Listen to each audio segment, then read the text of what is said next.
Alors, j'aimerais appeler deux personnes qui sont présentes ici dans la salle. Des gens qui nous soutiennent, qui nous appuient, qui aident la communauté à avancer, qui sont toujours présents dans les événements afin vraiment de démontrer leur soutien.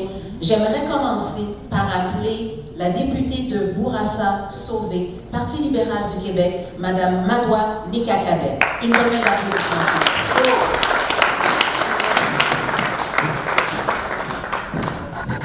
Merci beaucoup, Myriam. Bonjour à tous. J'aimerais donc saluer mon collègue, le troisième vice-président de l'Assemblée nationale, voilà le micro, Monsieur Franz Benjamin, le député de Viau.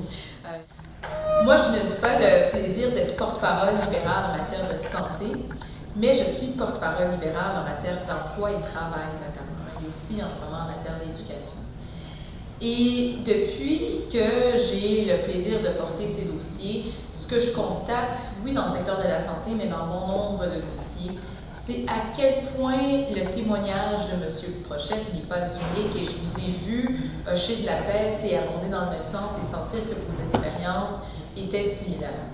Ce que j'ai envie de vous dire aujourd'hui, c'est que ce n'est pas quelque chose que l'on devrait normaliser au Québec, que l'immigration et le fait donc d'avoir à reconnaître ses compétences ici doivent être un parcours du combattant, que l'on doit donc enlever donc certaines compétences sur notre CV pour finalement avoir accès à certains emplois pour lesquels donc, vous êtes surqualifié.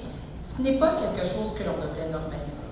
D'où l'importance, donc oui, donc des avancées que vous avez nommées, Dr. Prochette, mais également donc oui, l'importance donc de ces avancées-ci, mais surtout pour nous, pour la classe politique, de toujours avoir en tête de faciliter ce processus et de le rendre le plus agréable possible pour des gens qui, autre part, ailleurs dans le monde, ont réalisé ces rêves-là. Donc, ont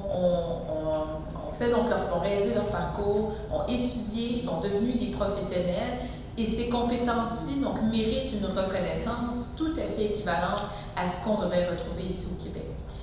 L'immigration, ce n'est pas un processus qui est unique au Québec, on le voit partout ailleurs, et c'est dans ces circonstances que j'ai l'occasion donc de parler avec d'autres interlocuteurs qui me disent qu'ailleurs, par exemple au Royaume-Uni, le régime de reconnaissance des compétences est quelque chose qui se fait donc sur plusieurs générations, donc ce n'est ni unique ni nouveau. Donc le Québec ne serait pas un précurseur en améliorant de plus en plus son régime à cet égard et en permettant que chaque personne qui s'est forgée comme professionnelle à l'étranger puisse continuer son parcours, le faire avec dignité et pouvoir avancer ici en n'ayant pas donc à recommencer complètement de bout à zéro, mais vraiment donc pour nous assurer que ce processus soit de plus en plus facilité.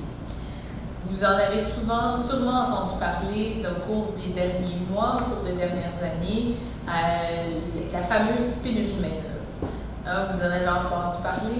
Donc, il y a plusieurs années, la situation du chômage au Québec était bien différente, mais aujourd'hui, il y a, et je le dis donc depuis mon arrivée, il y a une circonstance qui nous permet que toutes les personnes que l'on dit éloignées du marché du travail, donc selon les termes du ministère de l'Emploi, ont donc une fenêtre d'opportunité pour que l'on puisse puiser dans ces ressources. J'ai l'occasion souvent donc, de questionner la ministre de l'Emploi au sujet de la pénurie de main-d'œuvre et lors des études de crédit également, donc la questionner donc, sur l'intérêt que porte le gouvernement sur les personnes qui sont dites éloignées du marché du travail, sur les critères donc, de son ministère, et nous assurer que l'on puisse puiser donc, dans ces talents, dans ces personnes donc, qui se sont formées ailleurs. Oui, donc pour celles issues de l'immigration, on parle également donc, de celles qui sont issues de la diversité, qui sont même donc, qui ont été scolarisées ici, qui sont également considérées comme éloignées du marché du travail, et nous assurer que notre système, que notre marché de l'emploi soit le plus équitable possible pour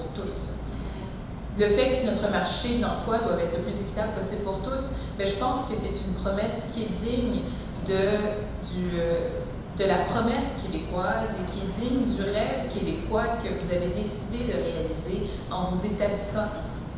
De notre côté, et Myriam a eu l'occasion de mentionner que nous sommes ici, nous sommes présents, donc oui, pour soutenir ces événements et nous assurer qu'ils puissent se déployer, avoir la portée qu'ils méritent. Mais je pense que c'est un engagement que nous devons, nous comme élus, donc avoir envers vous, donc de toujours nous assurer que la reconnaissance donc, des compétences acquises à l'étranger se passe donc, le plus humainement possible, mais qu'également que lorsqu'au Québec, donc l'on dit que l'on valorise l'équité des chances, que l'on valorise la mobilité sociale, que l'on valorise donc un Québec où tous peuvent prendre sa place, que tous peuvent s'épanouir ici, que cette promesse-là, elle soit tendue à tous et à toutes, incluant à nos professionnels formés à l'étranger. Donc, merci, un grand merci encore une fois à toute l'équipe des Anges de l'Espoir. C'est un grand plaisir de travailler avec vous, de soutenir cet événement et à vous donc, qui êtes présents. Donc, un grand merci, bravo, et j'ai hâte de continuer de réseauter avec vous. Bonne journée. Merci, Madame Margot.